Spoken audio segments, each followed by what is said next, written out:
The history of the people of Armenia is calculated in thousands of years. Throughout that history, we've had victories and defeats. We have had gains and losses. But throughout our history, there is one turning point, which is a dividing line. And that point is April 24th of 1915. After that, we deal with an absolutely different reality.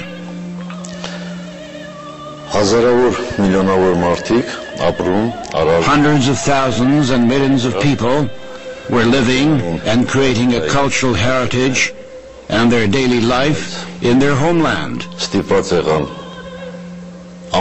But were made to leave those lands,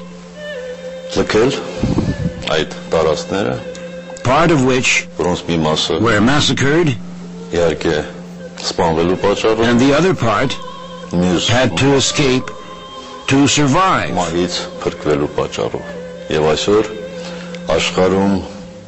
And today in the world, there is no country, well, almost no country, where there are no Armenians. The population of today's Armenia, almost half of it, are the heirs of the survivors of the genocide.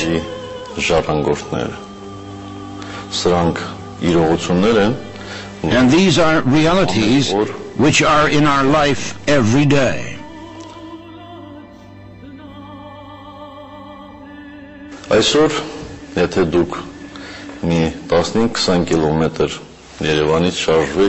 Today, if you move from Yerevan 15 to 20 kilometers towards Turkey, you would see the last closed border of Europe. Armenia gained its independence in 1991, and for 18 years now that border is closed. I cite this example not to say that we are under blockade, but to make it clear that April 24th of 1915 is an everyday reality present in our lives.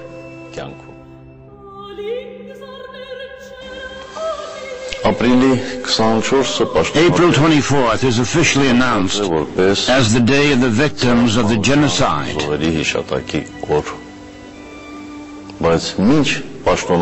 But even before being officially recognized as such a date,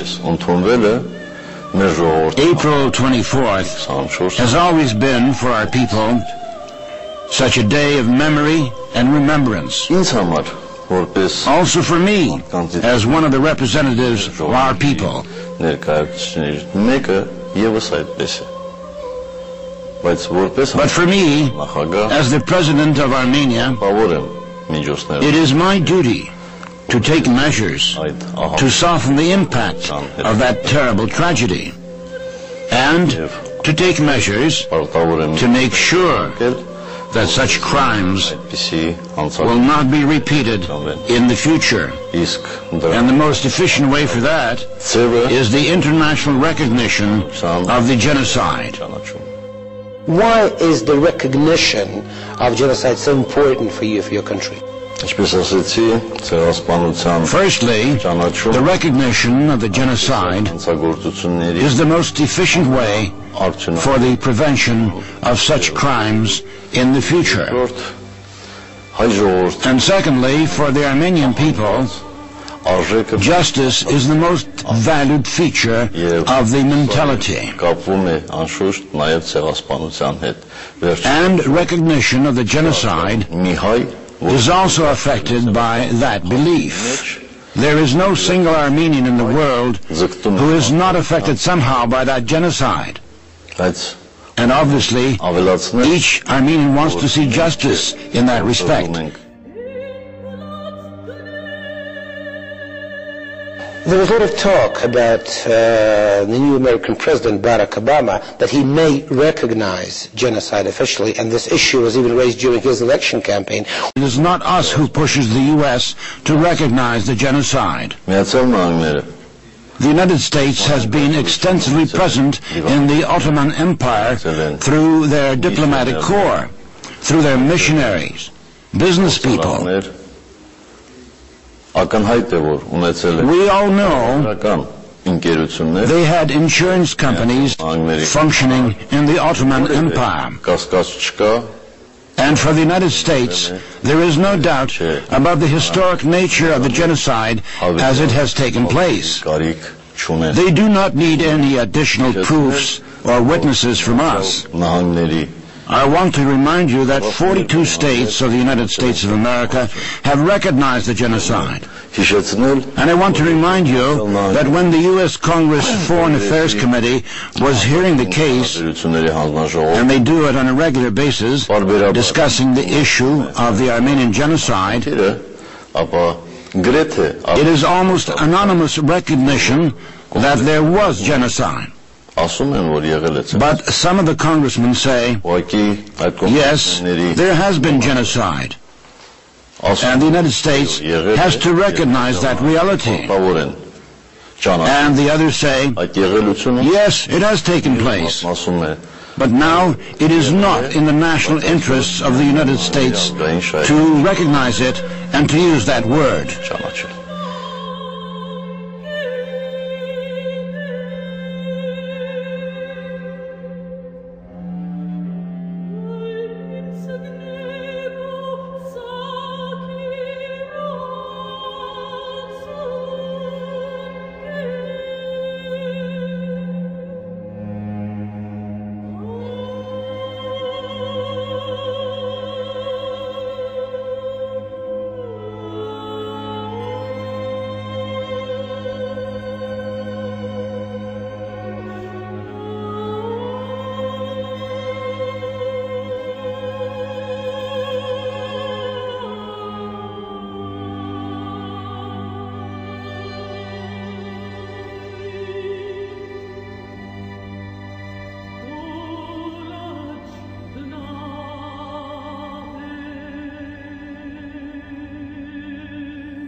I think principles and values, that is the promotion of democracy and free markets, principles and values are very rightly central to American foreign policy.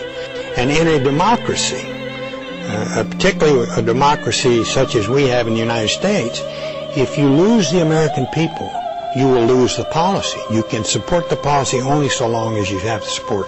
Thomas Hendrickson, senior fellow at Stanford University's Hoover Institution, says Turkey is a regional operational hub for the U.S. military, which uses Turkish airspace to supply U.S. forces in Iraq and Afghanistan. Currently, it's very important in a war on terror because it is a way station for fuel and munitions that flow from the United States into American forces in Iraq. But they're not the only thing.